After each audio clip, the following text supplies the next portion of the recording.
প্রধান উপদেষ্টা ডক্টর মোহাম্মদ ইউনূস জাতির উদ্দেশ্যে ভাষণ দিয়েছেন। আপনারা অনেকেই শুনেছেন, অনেকেই অপেক্ষায় ছিলেন তিনি কি বলেন বা কি শোনান। আমার কাছে তার বক্তব্যটি ভালো লেগেছে। প্রথমে একটু বলে নিই কেন ভালো লেগেছে। 86-87 বছর বয়সের একজন প্রৌঢ় ব্যক্তি এত সুস্পষ্ট উচ্চারণে প্রায় আধা ঘন্টার একটি বক্তব্য এত সুন্দরভাবে বলে যেতে পারেন, তিনি সেটি প্রমাণ করলেন। কোনো ধরনের কোনো ফাম্বেল নেই। যাই হোক, তিনি জাতির উদ্দেশ্যে মূলত 3টি বিষয় অ্যাড্রেস করতে চেয়েছিলেন বা সবসময় যা করেন সেটাই করেছেন। প্রথমত, গত 10 মাসে তার উন্নয়নে ফ্রিস্তি দিয়েছেন। দ্বিতীয়ত, আওয়ামী লীগের অপকর্মগুলো আরো সূক্ষ্মভাবে তুলে ধরেছেন, দেশে বিদেশে তিনি যা করে আসছেন। তৃতীয়ত, জুলাই সনদ যে আগামী জুলাইতে ঘোষিত হতে যাচ্ছে সেটি মোটামুটি সুস্পষ্ট করে জানিয়ে দিয়েছেন। এর বাইরে যে বিশেষ ইঙ্গিতটি তার জাতির উদ্দেশ্যে ভাষণে দেওয়া বক্তব্যে স্পষ্ট করলেন তা হচ্ছে সেনাবাহিনী এবং বিএনপি সহ রাজনৈতিক দলগুলোকে যারা বিশেষ অবস্থানে রয়েছে, আমি বলছি সেটি কোন বিশেষ অবস্থানে, তাদেরকে প্রতিহতের ঘোষণা দিয়েছেন। এটি আমার কাছে মনে হয়েছে। তার কারণ যে দুটি বিষয় সাম্প্রতিক সময়ে সবচেয়ে বেশি আলোচিত নির্বাচন ইস্যুর পরে, তা হচ্ছে চট্টগ্রাম বন্দর এবং করিডোর ইস্যু বা কথিত মানবিক চ্যানেল ইস্যু। তিনি চট্টগ্রাম বন্দর নিয়ে সুস্পষ্ট হয়ে জানিয়ে দিয়েছেন যে চট্টগ্রাম বন্দর ব্যবস্থাপনা বিদেশিদের হাতে তুলে দিলে কোনো ধরনের নিরাপত্তা হুমকি তৈরি হবে না। সবসময় সরকারের পক্ষ থেকে এটি বলা হচ্ছে। এবং আমরা তো জানি যে ডিপি ওয়ার্ল্ডকে, দুবাই ভিত্তিক প্রতিষ্ঠান, বহুজাতিক কোম্পানি ডিপি ওয়ার্ল্ডকে এই বন্দর পরিচালনার জন্য তুলে দেওয়া হচ্ছে, ইজারা দেওয়া হচ্ছে বা পরিচালনার জন্য দেওয়া হচ্ছে, যেভাবেই আমরা বলি না কেন। এই ডিপি ওয়ার্ল্ড যেখানেই কাজ করেছে মার্কিন স্বার্থে তারা কাজ করেছে, মার্কিন স্বার্থকে তারা প্রাধান্য দিয়েছে। আমরা জানি যুক্তরাষ্ট্রের নৌবাহিনীর সঙ্গে তাদের একটি সখ্যতা রয়েছে, ব্যবসায়িক সম্পর্ক রয়েছে। সেই জায়গা থেকে তিনি বলছেন যে না, কোনো সমস্যা হবে না।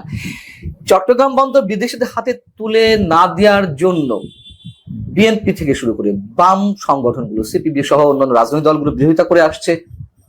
এমনকি আমাদের সেনাপ্রধান জেনারেল ওয়াকারুজ্জামানও বিদেশি বন্দর বিদেশিদের হাতে তুলে দিতে দেওয়া হবে না এমন কথা তিনি উচ্চারণ করেছেন। এবং এই ধরনের সিদ্ধান্ত নির্বাচিত সরকার নেবে সে কথাও তো তিনি বলেছেন গত 21শে মে অফিসার্স অ্যাড্রেসে। তার মানে কাদেরকে প্রতিহত করতে বললেন ডক্টর মোহাম্মদ ইউনূস? আমাদের বুঝতে কোনো বাকি থাকে? এবং রোহিঙ্গা ইস্যুতে তিনি কথা বলেছেন। আমি একটু বলে রাখি যে চট্টগ্রাম বন্দর বিদেশিদের হাতে তুলে দেওয়ার প্রসঙ্গে শুধু রাজনীতিবিদ কিংবা আমাদের সেনাপ্রধান নন, অর্থনীতির বিশ্লেষকরা তারাও স্পষ্ট হয়ে বলে আসছেন যে বিদেশিদের হাতে বন্দর ছেড়ে দিলে দেশের জন্য নিরাপত্তা ঝুঁকি তৈরি হতে পারে এবং দেশের স্বার্থ জলাঞ্জলি দেওয়া হতে পারে। চট্টগ্রাম বন্দর নিয়ে আমি গত 2 দিন আগেও আপনাদের জানিয়েছি। সেখানে এরই মধ্যে ডিপি ওয়ার্ল্ডের 34 জন কর্মকর্তা ঢুকে পড়েছেন বিশেষ ব্যবস্থায়, গেট পাস নিয়ে, এবং কে কোথায় বসবে, কোনটা কার রুম, সেখানকার শ্রমিকরা কোন কোন মেশিন অপারেট করতে পারে, এই সব খবরদারি করা শুরু করে দিয়েছে। তার মানে প্রায় দখলে চলে গিয়েছে। এবং ডক্টর মোহাম্মদ ইউনূসের যে কথা তাতে এটি স্পষ্ট যে ডিপি ওয়ার্ল্ডকে এই বন্দর ছেড়ে দেওয়া হচ্ছে, পরিচালনা করা হোক, ইজরা দেওয়া হোক, যেভাবে হোক। রোহিঙ্গা ইস্যুতে তিনি কথা বলেছেন এবং জাতিসংঘের মহাসচিব যে মানবিক একটি চ্যানেলের জন্য তার বক্তব্যে কথিত মানবিক চ্যানেল হিসেবে বাংলাদেশের ভূখণ্ড ব্যবহারের জন্য প্রস্তাব দিয়েছিলেন, তিনি বলেছেন প্রস্তাবটি প্রস্তাবের জায়গায় আছে, কিন্তু এটি আর এগোয়নি। আমরা এটি নিয়ে আবার প্রথম নতুন একটা কথা শুনলাম। এর আগে পররাষ্ট্র উপদেষ্টা তিনি নিজে বলেছেন যে নীতিগত সিদ্ধান্ত নেওয়া হয়েছে করিডোর ইস্যুতে। পরবর্তীতে ডক্টর মোহাম্মদ ইউনূসের প্রেস সেক্রেটারি কিংবা জাতীয় নিরাপত্তা উপদেষ্টা ডক্টর খলিলুর রহমান তিনিও নানানভাবে নানান ধরনের কথাবার্তা বলেছেন। জাতির উদ্দেশ্যে ভাষণে আমাদের প্রধান উপদেষ্টা বললেন প্রস্তাব আকারে রয়েছে, তিনি কিন্তু বলেননি যে আমরা এটি করব না বা দেব না। মৌনতা সম্মতির লক্ষণ, তার মানে কাজ এগোচ্ছে। তিনি কিন্তু স্পষ্ট কোনো বক্তব্য দেননি। তাহলে এই যে করিডোরের বিষয়ে আমাদের সেনা প্রধানও কথা বলেছিলেন, সেনাবাহিনীর অবস্থান তিনি তুলে ধরেছিলেন, নো ব্লাডি করিডোর, এইভাবে তিনি কথা বলেছিলেন। এমনকি বিএনপি সহ বিভিন্ন রাজনৈতিক দল তারা করিডোর ইস্যুতে সুস্পষ্ট অবস্থান জানিয়ে দিয়েছেন। কোন ধরনের রাজনৈতিক আলোচনা ছাড়া রাজনৈতিক দলগুলোর সঙ্গে এই ধরনের কোন সিদ্ধান্ত যেন না নেওয়া হয়। এবং তারা একথাও বলেছে, সেনা প্রধানের সাথে একই বক্তব্য তারা পোষণ করেছেন যে এই কাজ অবশ্যই নির্বাচিত সরকারের, কোন অনির্বাচিত সরকারের নয়। সেই জায়গা থেকে ডক্টর মোহাম্মদ ইউনূস বলেছেন, এইসব ইস্যুতে যারা বিভ্রান্তি ছড়াচ্ছেন, যারা নানান ধরনের গুজব ছড়াচ্ছেন, তাদেরকে যেন প্রতিহত করা হয়। তাহলে কি সেনাবাহিনী গুজব ছড়িয়েছে, বিভ্রান্তির সৃষ্টি করেছে? বিএনপি সহ বাম রাজনৈতিক দলগুলো যে বক্তব্য দিচ্ছে, তারা দেশের স্বাধীনতা সার্বভৌমত্ব রক্ষার জন্য এই কথিত করিডোর বা কথিত মানবিক চ্যানেল না দেওয়ার জন্য যে আহ্বান জানাচ্ছে, তারা বিভ্রান্তি ছড়াচ্ছে, মানুষের কাছে গুজব ছড়াচ্ছে। এটি খুবই সিগনিফিকেন্ট। প্রধান উপদেষ্টা যেভাবে বক্তব্যটি দিলেন, প্রধান উপদেষ্টা নির্বাচন ইস্যুতে কথা বলেছেন, সেই প্রসঙ্গে একটু কথা বলি। তিনি বলেছেন যে আগামী 2026-এর এপ্রিলের প্রথমার্ধের যে কোন দিন নির্বাচন অনুষ্ঠিত হতে পারে এবং এর রোডম্যাপ ঘোষণার জন্য তিনি নির্বাচন কমিশনের উপরে দায়িত্ব ছেড়ে দিয়েছেন। খেয়াল করুন কতটা সুকৌশলী বক্তব্য। রোডম্যাপ ঘোষণার দাবি সরকারের পক্ষ থেকেই দাবি করা হচ্ছে, রাজনৈতিক দলগুলোর পক্ষ থেকে।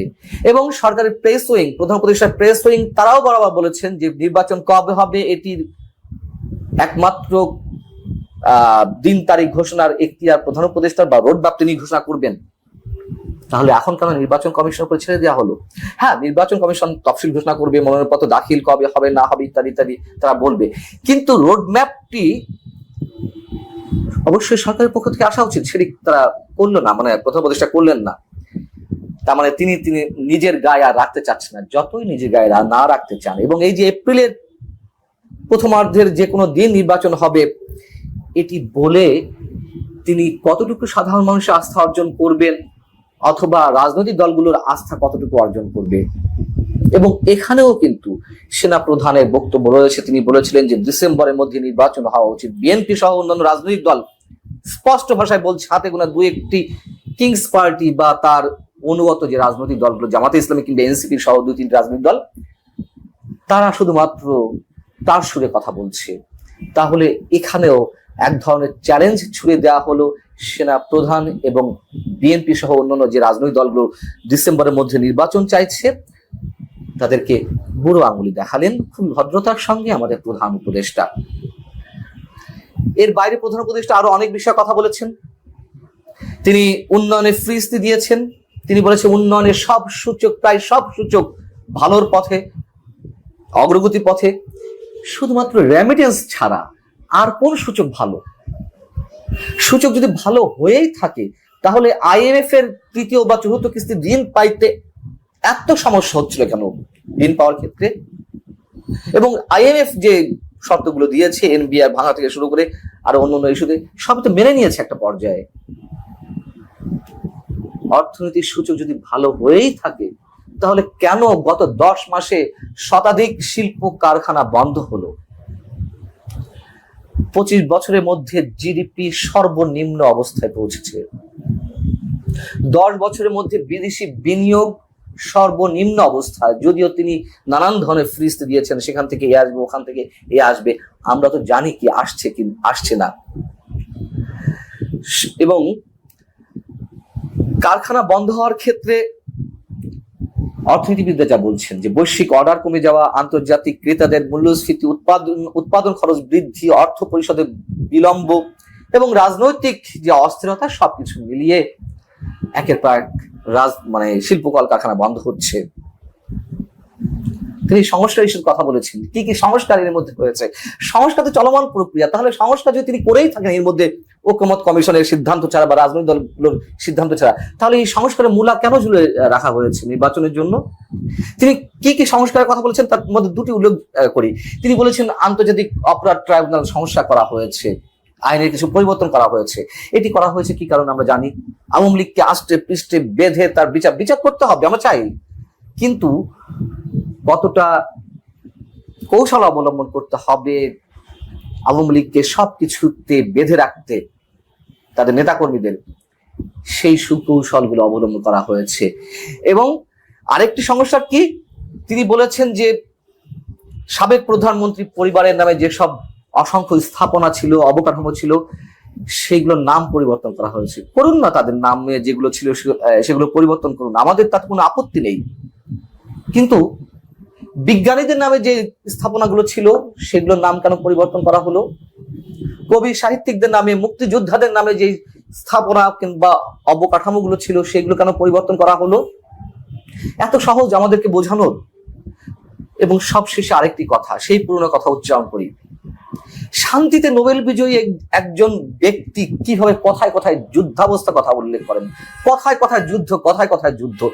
এ কারণে আমি বলছিলাম যে তিনি যে এপ্রিলের প্রথমার্ধে নির্বাচনের দিনক্ষণ উল্লেখ করেছেন, এমনকি তিনি যে ডিসেম্বরের মধ্যে নির্বাচনের দিনক্ষণ উচ্চারণ করতেন, আমি অন্তত বলতাম যে তার উপরে নির্বাচন না হওয়া পর্যন্ত তার উপর আস্থা রাখার কোনো কারণ নেই। এখন যে কোনো একটা যুদ্ধাবস্থা, একটা অস্থিতিশীল পরিবেশ সৃষ্টি করার উদ্দেশ্য বিশেষ কোনো কোনো মহলের রয়েছে, এবং সেই অস্ত্রটা তৈরি করে নির্বাচন না দেওয়ার একটা ফন্দি রয়েছে। এ কথাও এখন ওপেন সিক্রেট। তারপরে না দিয়ে কতক্ষণ থাকবে?